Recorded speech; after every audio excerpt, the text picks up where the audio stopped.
ধুবুৰী আমাৰ কনভেনৰ কমিটিৰ উদ্যোগত সাধাৰণ সভা আছিল জিলা কমিটি গঠনাৰ্থে। ইতিমধ্যে আপোনালোকে দেখিছে বহুত প্ৰতিনিধি আহিছিল, 500ৰো অধিক প্ৰতিনিধি এই জিলা কমিটিৰ যিসকল প্ৰতিনিধি হয় তেখেতসকল আহিছিল আৰু আমি জিলা কমিটিৰ গঠনৰ ওপৰত আলোচনা কৰিলোঁ আৰু সেই বিষয়ে আমি আগবাঢ়িলোঁ। এতিয়া আমি শক্তিশালী এটা ধুবুৰী জিলা কমিটি দিম আৰু দ্বিগুণ উৎসাহ আৰু উদ্দীপনাৰে আমাৰ কৰ্মীসকল জনগণৰ মাজত যাব, এইটো প্ৰতিজ্ঞাবদ্ধ হৈছে।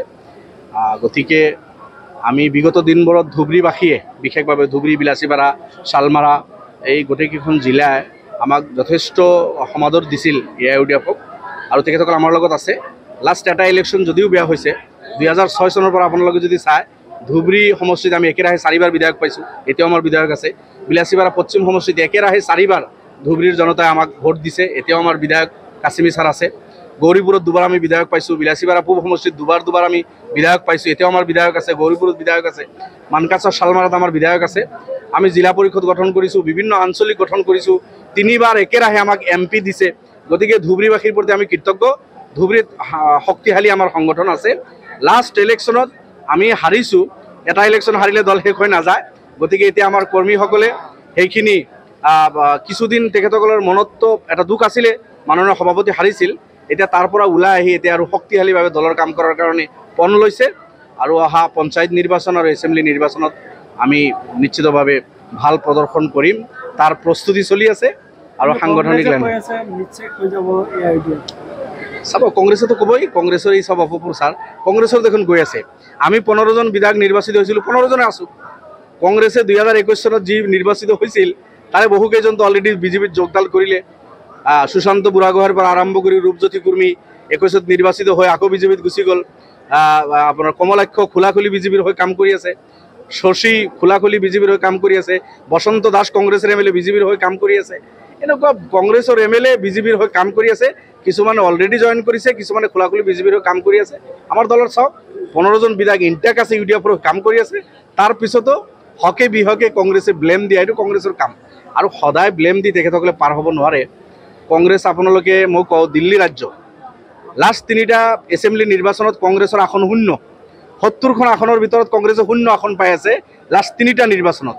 লাষ্ট 3টা MP নিৰ্বাচনত কংগ্ৰেছে দিল্লী ৰাজ্যত 0 আসন পাই আছে। কংগ্ৰেছ শেষ হৈ গৈছে নেকি দিল্লীত? কওক কংগ্ৰেছটো দিল্লীত ট্ৰাই কৰি আছে।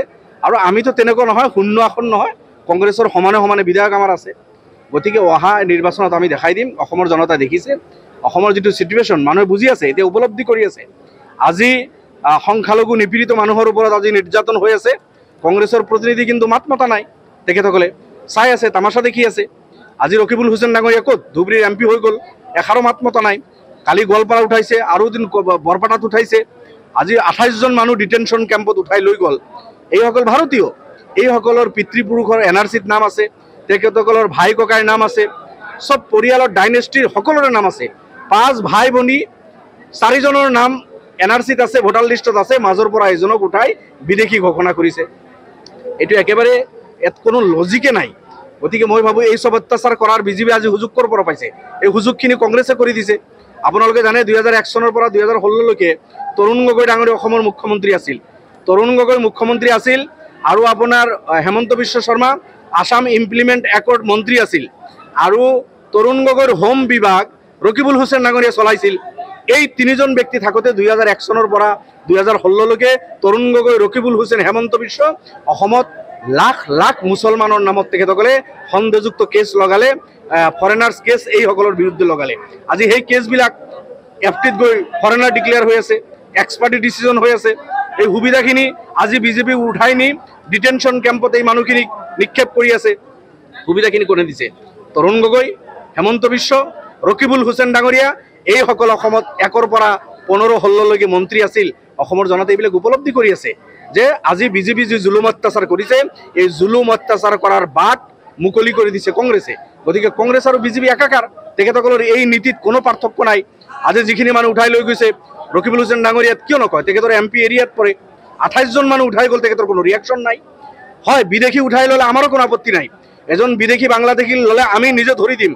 কিন্তু যিসকলক উঠাই লৈ গৈছে আপোনালোকে দেখিছে কি কৰুণ ঘটনা। এখেতসকলৰ কাৰণে পুৰা গাঁও উঠি আহিছে, এখেতৰ ডাইনেষ্টিৰ 100জন মানুহ উঠি আহিছে। যিজন ব্যক্তিক ডিটেনশ্যন কেম্পত টানি চোচৰাই লৈ গৈছে তেখেতৰ মা দেউতা ভাৰতীয়, তেখেতৰ ককা দেউতা ভাৰতীয়, তেখেতৰ ভাই ভনী ভাৰতীয়, ল'ৰা ছোৱালী ভাৰতীয়, মাজৰ পৰা এজন মানুহ বিদেশী কেনেকৈ হয়? তো এনেকুৱা জুলুম অত্যাচাৰ হেমন্ত বিশ্ব কৰি আছে। মই যোৱাকালিও কৈছোঁ যে হেমন্ত বিশ্ব ডাঙৰীয়া, জুলুম অত্যাচাৰ এটা সীমা থাকে। এই নিপীড়িত মানুহক অত্যাচাৰ কৰি খুব ডাঙৰ মানুহ আপুনি হ'ব নোৱাৰে। আপোনাৰ মোৰ দৰে বহুত আহিছে, বহুত গৈছে, কিন্তু ওপৰত এজন ব্যক্তি আছে, সৃষ্টিকৰ্তা আছে, যিজনে চাই আছে। নিপীড়িত মানুহৰ অত্যাচাৰ সহ্য নকৰে কিন্তু তেখেতে। আৰু মই ভাবোঁ আজি হেমন্ত যি জুলুম অত্যাচাৰ কৰি আছে, যোৱাকালি এই অত্যাচাৰ কৰাৰ কাৰণে বাট মোকলাই দিছিল কংগ্ৰেছ চৰকাৰে।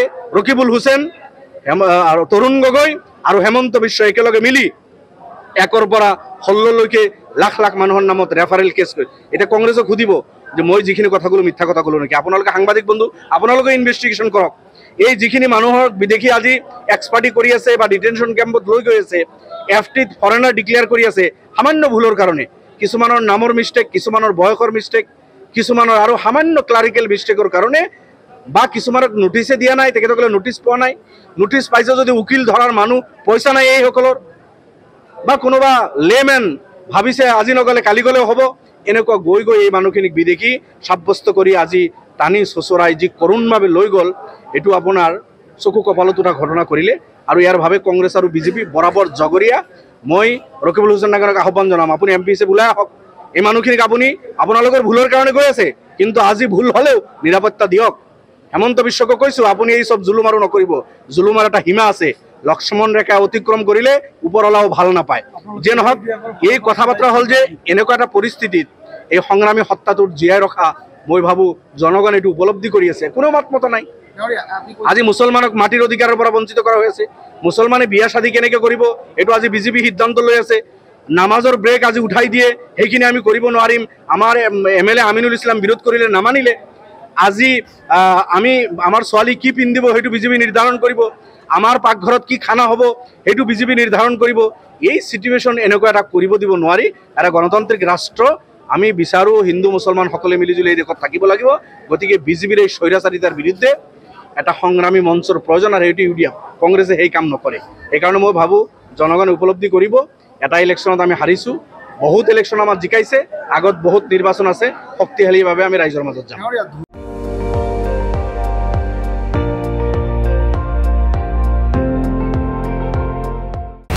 আপুনি চাই আছে ND24, সৰ্বশ্ৰেষ্ঠ নহয়, সৰ্বোত্তমৰ দৌৰ।